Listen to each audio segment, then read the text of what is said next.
Hello বন্ধুরা, প্রত্যেককে স্বাগত আমার 1000 স্টোরি চ্যানেলে। আজকে আমি আবারও নিয়ে যেতে রয়েছি আপনাদের গোপাল ভাঁড়ের দুনিয়ায়, যেখানে রয়েছে হাসি আর মজা।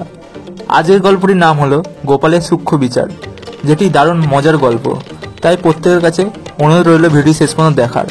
চলো আর বেশি কথা না বলে আজকের গল্পটি শুরু করা যাক। Let's start. গোপালের সূক্ষ্ম বিচার।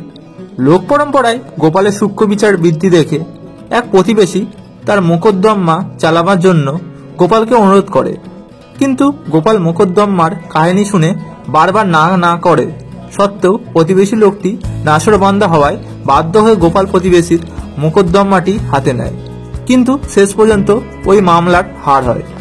ভদ্রলোক কাঁদতে কাঁদতে বললে, এ কি করলেন, আমার সব গেল। তখন গোপাল বলল, দেখুন, ব্যারাম সেরে উঠতেও লোক অনেক সময় হার্ট ফেল করে মারা যায়, তাকে ব্যারাম মরা বলা যেতে পারে না। আপনার ব্যাপারটাও ঠিক সেই রকম। মামলার বিচারে আপনি হারেননি। হাকিমেরা মূলত 3টি বিষয়ের ওপর বিবেচনা করে রায় দেয়। সাধারণত 3টি বিষয় হলো অনুমান, প্রমাণ এবং স্বীকারোক্তি। অনুমানটাও আপনার সপক্ষেই ছিল, অর্থাৎ যে কেউ মামলার বিবরণ শুনলে বলতে বাধ্য ছিল যে বিবাদী দোষী। হাকিমও নিশ্চয়ই তাই ভেবেছেন, কিন্তু অনুমানের ওপর নির্ভর করে তো আর রায় দেওয়া চলে না। দ্বিতীয়ত হলো প্রমাণ। প্রমাণ করা এত শক্ত যে ওর ভেতরে শেষ পর্যন্ত গলদ থেকেই যায়।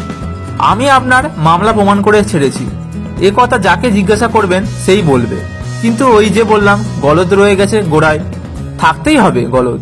বিপক্ষের উকিল আমাদের সব অকাট্য প্রমাণগুলো মিথ্যে বলে উড়িয়ে দিয়েছে। তৃতীয়ত বাকি রইল স্বীকারোক্তি। আসামি লোকটা যদি ভদ্রতা করে দোষ স্বীকার করে যেত, তাহলে আর কোনো কিছুতেই আটকাতো না আমাদের, কিন্তু তা সে কোনো মতেই করলে নাকি না। তাতে আমি আর কি করতে পারি বলুন? মামলা জিতবার আগেই তো হার হলো। ব্যারাম থেকে সেরে উঠতে উঠতে হার্ট ফেল, এতে বলুন আমার কি দোষ আছে? কারণ এর বেশি আর ভদ্রলোককে কিছুই বলতে পারেন না গোপাল। ভদ্রলোক রেগেই চলে গেলেন। বন্ধুরা, গল্পটি কেমন লাগলো অবশ্যই জানাবেন। আর এরকম গল্প শুনতে আমাদের 1000 স্টোরি চ্যানেলটিকে অবশ্যই সাবস্ক্রাইব করে রাখবেন। দেখা হচ্ছে পরবর্তী ভিডিওতে। Good bye.